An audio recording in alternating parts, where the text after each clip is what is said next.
I'm Chief Petty Officer Herb Josie. This week on Navy Marine Corps News, advancement numbers are up for the third straight year. Find out what it takes to be the Navy's Recruiter of the Year, and sailors and Marines work and play hard at Mardi Gras in New Orleans. Join me and Corporal Christiana Halsey for these stories and more on Navy Marine Corps News.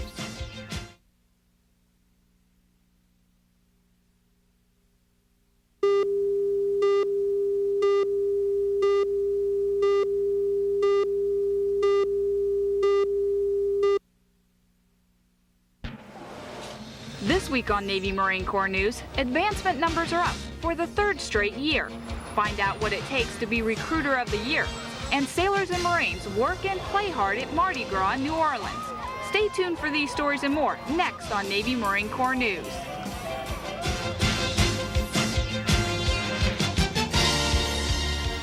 Welcome to Navy Marine Corps News. I'm Corporal Christiana Halsey. And I'm Chief Petty Officer Herb Josie. Last week, more than 2,000 Marines hit the beaches of Somalia to evacuate remaining United Nations peacekeepers deployed there. And although it was the first amphibious withdrawal of troops since the Battle of Incheon during the Korean War, the Navy Marine Corps team demonstrated they hadn't lost their touch. Marines set up barriers and posted signs warning Somalis to stay away from Mogadishu's airport until all forces were gone. But that didn't stop small bands of rebels from firing at the units as they left. We clearly did not experience any organized or major resistance to us, but that kind of chronic, almost criminal element that just is pervasive throughout Mogadishu that causes problems. Even with all the distractions, it only took 73 hours for the Marines to evacuate the last 2,500 UN forces from the country and complete Operation United Shield. We're proud of the operation, proud of the performance of the individuals. There's a real sense of accomplishment, and I think also a sense of relief that we didn't have the worst-case problems that we had to prepare for. USS Essex, Ogden, Bella Wood, Fort Fisher, and 19 other escort and support ships were waiting off Somali's coast to evacuate the UN forces and Marines. This is the Navy Marine Corps team that made this happen. There was no other way to do this operation than from the sea. The first group of 250 Marines from Operation United Shield have already returned home to Camp Pendleton, California, and the remainder of the troops are due back in late spring. That's good news. There's more good news out there, though. For the third year in a row, the number of senior and Master Chief selectees is expected to rise. And the good news is this year's increase is even higher than the previous 2 years. Petty Officer Bill Miles has the story on what this means for you out in the fleet. Advancement opportunity is increasing, and members of the E8, E9 board, who were sworn in recently, or higher authority, so help you God, are ensuring those chiefs and other sailors have an opportunity to advance. 552 Master Chiefs are expected to be selected for promotion this year, an 11.3% increase. The numbers are up for Senior Chiefs as well. More than 1,900 will be promoted, an increase of 9.6%. I think what this represents is just another indicator that we're coming out of downsizing and that we really are back in the business of staying Navy and career planning, and I think it just represents a golden opportunity for all our very best senior enlisted. The Navy is now 2/3 of the way through the downsizing, and by the end of the fiscal year, will be 3/4 of the way through. And even though downsizing will continue over the next 3 years, advancement opportunities should continue to rise. So CNO and I, when we travel, make it clear that one promotion to E9 promotes one of every pay grade underneath, and more than that promote because of other sorts of attrition and individuals leaving. But one promotion to E9 is clearly good for the system. For Navy Marine Corps News, I'm Petty Officer Bill Miles. The results of the E8, E9 board will be released in April. And that's good news for E8s and E9s. If you're looking for information on how you can advance as quickly as possible, pick up this month's edition of All Hands magazine. It's a special issue devoted to helping you understand the many personnel programs that impact your life in the Navy. Definitely check it out. Well, we recently showed you the silent, stealth-like tactics of Force Reconnaissance Marines training at Camp Pendleton. Well, this week we take you down to Camp Lejeune, North Carolina, where one Marine unit is training to be anything but quiet and undetected. Corporal Timothy Hodge has more. The 2nd Tank Battalion broke a year-long silence last month when they resumed live fire exercises aboard Camp Lejeune. The M1A1 tanks were firing their 120mm rounds across the intercoastal waterway in training exercises usually held at 29 Palms, California. Here, you're teaching a lot of new guys that just got here how to bore sight, how to bore sight and zero target, stuff like that. And a lot of guys are doing a lot of good training around here. The M1A1 is 68 tons of firepower that can move at speeds of over 40 miles per hour. It is the most deadly tank ever built and has been a part of the Marine Corps team since the Gulf War. The main gun is the biggest ever on an American tank. It uses computers, lasers, and sights that see thermal heat to let the Marines hit targets several miles away. I got a new loader on my tank that hadn't had an opportunity to do anything like this before, so he's getting actual experience loading live rounds. He's not just doing the dummy rounds. With high-tech armor like the M1A1 to protect them, the Marines will remain kings of the battlefield for a long time to come. Reporting from Camp Lejeune, I'm Corporal Timothy Hodge. Did you see the size of that round? Pretty awesome. That's what I call firepower. I think so. That'd be pretty good to use in traffic around here, I think. You need to squeeze in somewhere. It'd give a whole new meaning to merging. I think so. Whether it's testifying before Congress or speaking to community leaders, there are two messages the Chief of Naval Operations never fails to get across: the importance of the Navy and the tremendous quality of its sailors. That's right. Last week, South Florida recruiters and sailors from USS Oliver Hazard Perry got to hear this for themselves when they joined Admiral Borda at a Navy League dinner in Fort Lauderdale.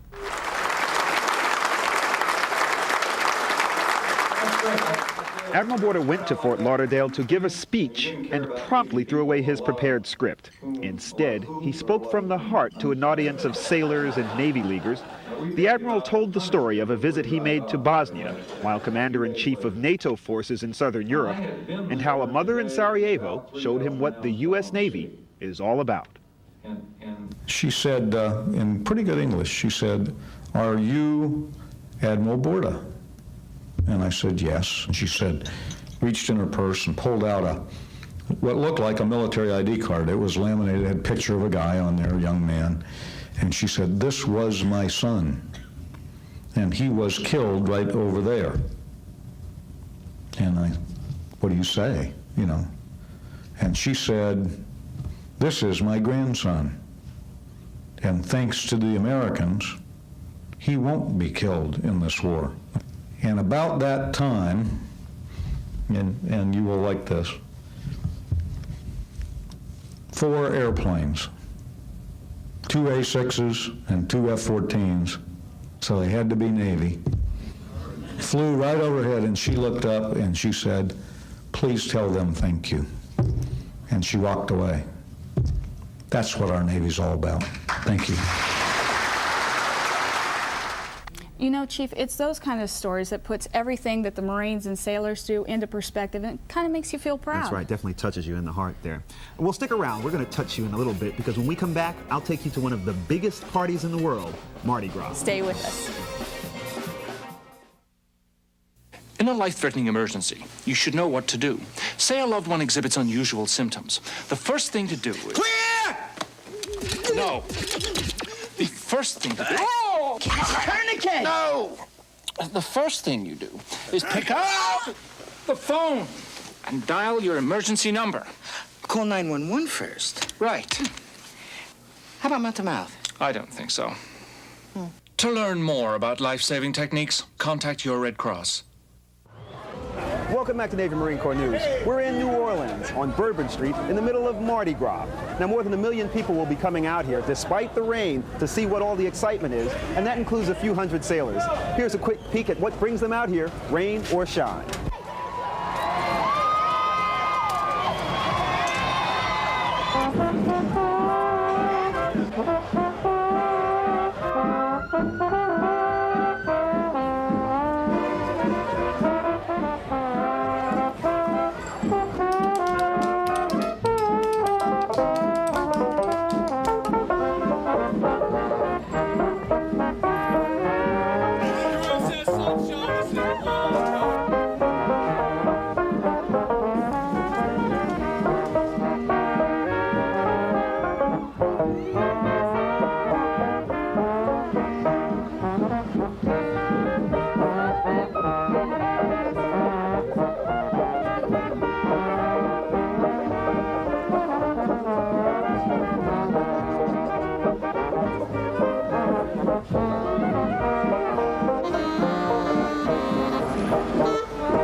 Mardi Gras celebrations are, of course, a big draw for sailors in the community. USS Incheon pulled into port a couple of days ago, and they're acting as the Mardi Gras flagship. Now, of course, with these celebrations and parades going on, they're getting a lot out of Mardi Gras, but they're also giving something back to the community. Petty Officer J.C. Morgan explains. USS Incheon visited New Orleans for a port call and to act as the Mardi Gras flagship. But that meant more than tying up and sending sailors out to experience Mardi Gras fun. Incheon sailors hosted nearly 1,200 ROTC students from around the country. The sailors worked round the clock to make shipboard life pleasant for the ROTCs, many who'd never set foot on a ship before. It's very claustrophobic, very close. I'm used to open spaces. They'll look at me if I seem like I'm lost. They'll say, "Well, you look lost." And they ask me if I need to find out where I'm going, you know. But they've helped me out. Usually, a lot of them are confused and they don't want to ask because they're embarrassed. You know, they'll stand there like, and they don't want to ask, so you walk up to them, approach them. Hey, you need some help? Would you like here, or do you need to go here, or would you like a tour of the ship? Food's not bad, and overall the people are, for the most part, pretty friendly. While New Orleanians showed sailors what Mardi Gras is all about, sailors returned the favor, showing off their ship. Tourists got the unique chance of viewing a Super Cobra and a Sea Stallion aboard a Navy amphib. Incheon sailors were excited to give something back to their Mardi Gras hosts. We're just giving tours out, you know, there's a lot of people coming in to visit, you know. A lot of talk, you get to talk with a lot of interesting people, you know. This is our ship.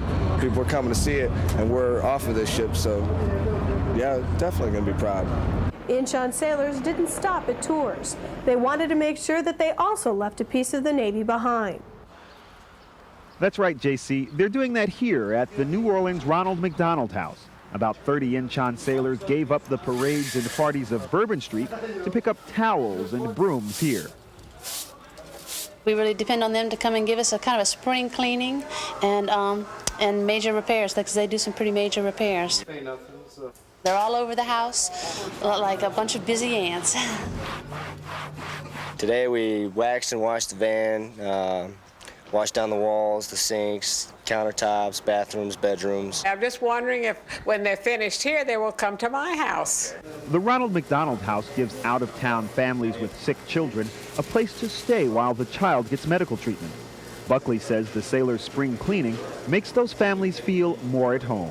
They make a huge difference. We really depend on them. Seaman John Pointer was especially happy to volunteer.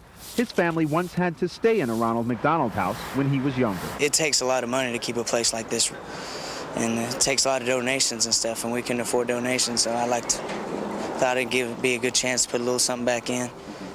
After, you know, they helped us out a lot. And in keeping with the Mardi Gras spirit, the Incheon sailors even helped the children with their Mardi Gras decorations. As you can see, despite the rain, the parades are still going on behind me. In fact, parades are an important part of the Mardi Gras celebration.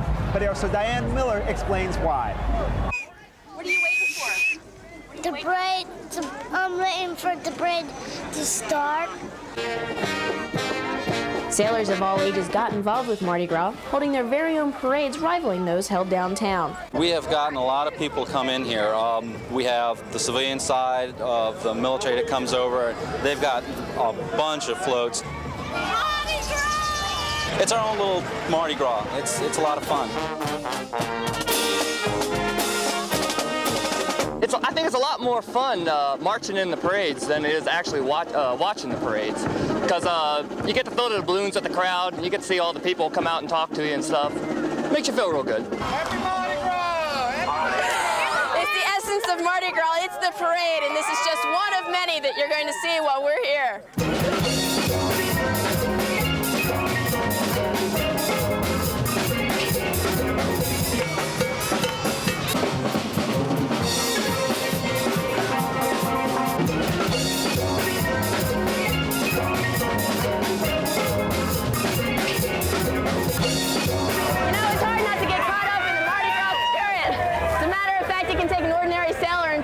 Mardi Gras reveler. For Navy Marine Corps News, I'm Petty Officer Diane Miller. Mardi Gras. Now those parades are lots of fun and definitely an important part of the Mardi Gras celebration. But what trip to New Orleans would be complete without sampling New Orleans cooking? That's where we are at New Orleans Cookery, and we're going to try some of the more unusual items on the Cajun menu. Come check it out.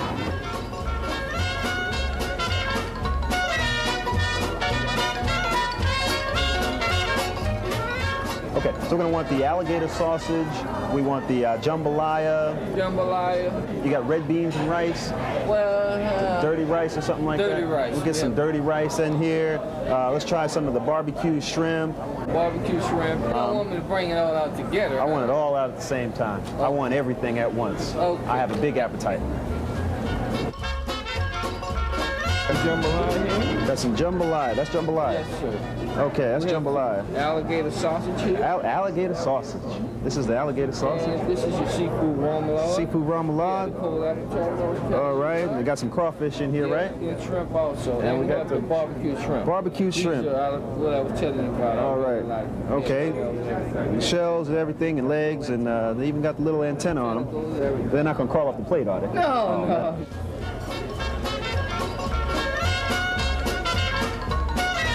So now I'm free to tear in. Yeah. Alligator sausage. As long as I don't look at it, it's fine. Well, I guess we'll go to the shrimp next. Oh, my goodness gracious. I think we're going to skip on the head there and just go right to the meat of this and eat the tail, if I can get all these legs off. We go to the crawfish remoulade.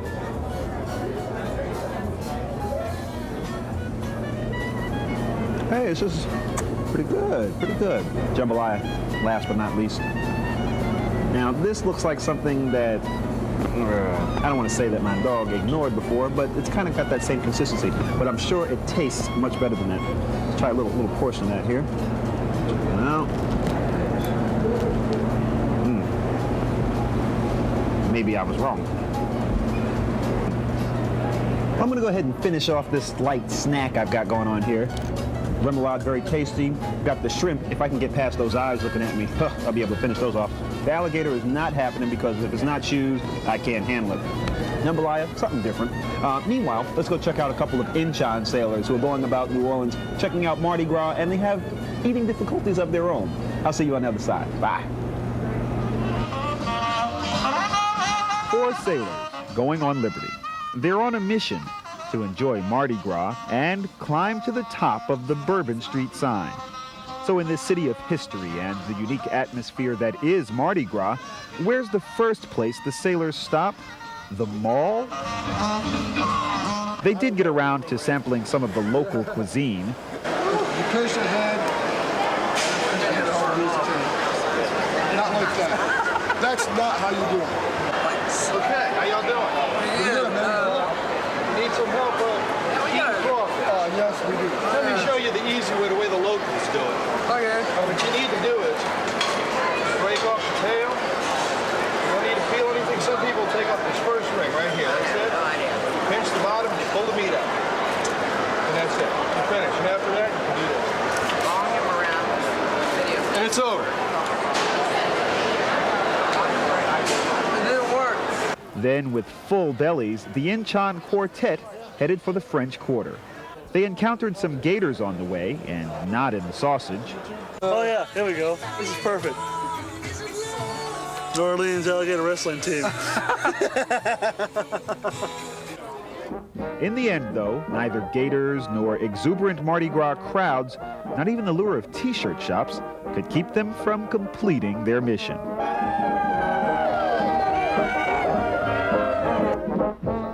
That looked like a lot of fun. How'd you like it? We had a lot of fun, except for, of course, the alligator sausage and everything else. I loved it. Put on a couple of pounds while I was down there. Nothing like good food. Good. It's all great. You definitely can't tell, though. But the main thing is the sailors are, you know, they're not down there just having fun. They're actual ambassadors, aren't they? That's right, and good ambassadors for the Navy, too, getting out into the community and showing the community what the Navy's all about. Well, when we come back, we'll take you up to the Pyrenees Mountains in Spain for some cold weather training with the Seabees. And we'll introduce you to this year's Recruiter of the Year for the Navy. Stay with us.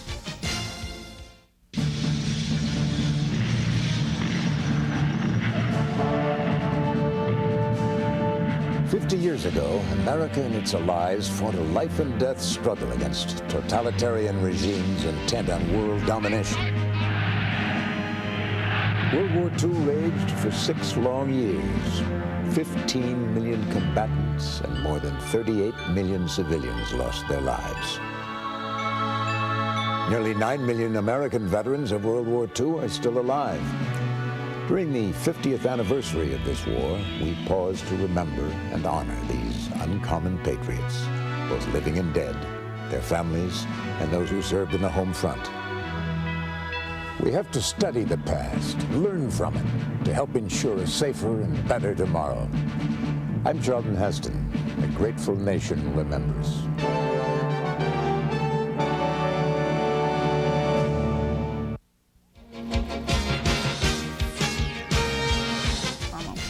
Welcome back. Seabees are often regarded as the Navy's ambassadors of goodwill. They build things for people all over the world, and sometimes their skills are needed in hostile combat zones in all types of climates. A group of Seabees went high up into the Pyrenees Mountains along the French-Spanish border to hone their combat skills under some very chilly conditions.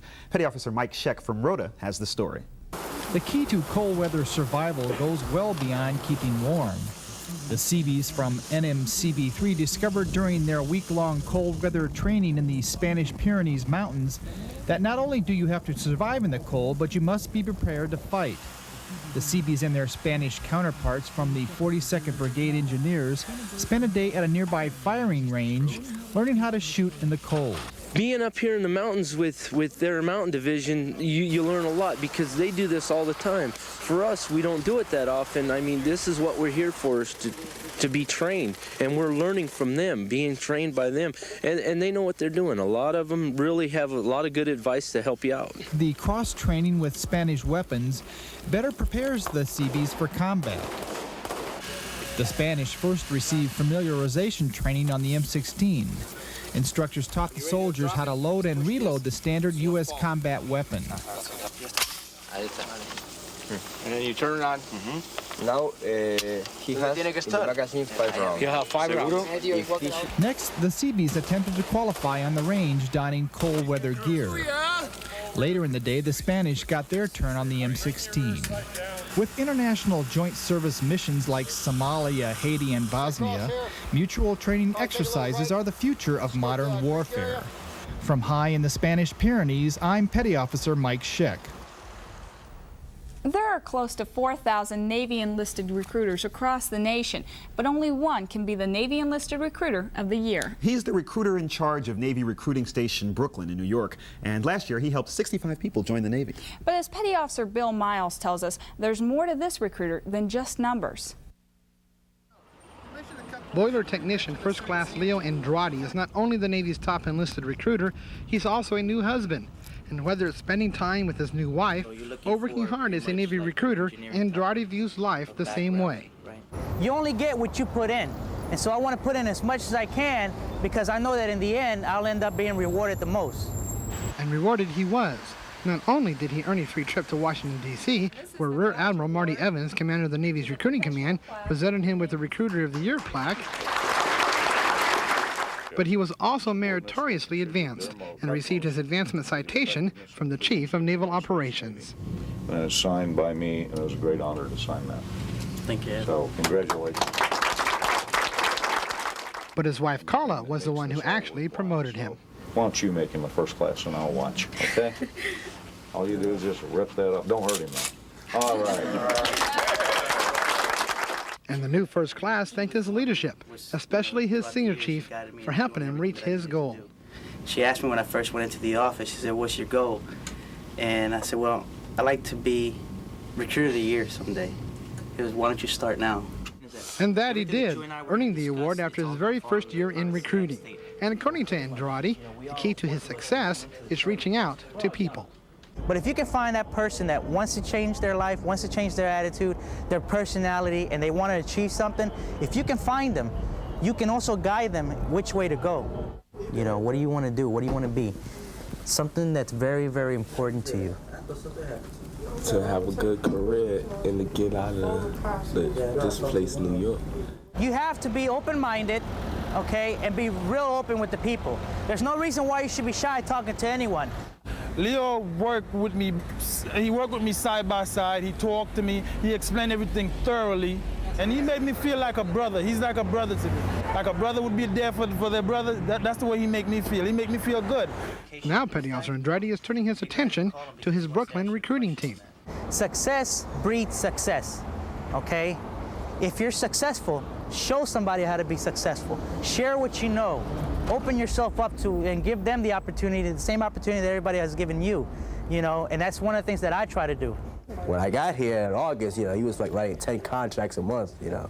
So he was a superstar for the nation. And I was fortunate that he was my sponsor, because now I'm learning from him. So now I'm trying to follow his footsteps. Petty Officer Andrade can motivate a turtle to run. All right, he can make a guy that comes on in this office right here that doesn't have any idea of wanting to go in the Navy or wanting to do anything with his life. He can make this guy turn his whole life around and go into the Navy. That's why Petty Officer Andrade is Recruiter of the Year. Motivation, a factor that not only governs his work, but his life, and will keep him reaching for the horizon. Petty Officer Bill Miles, New York.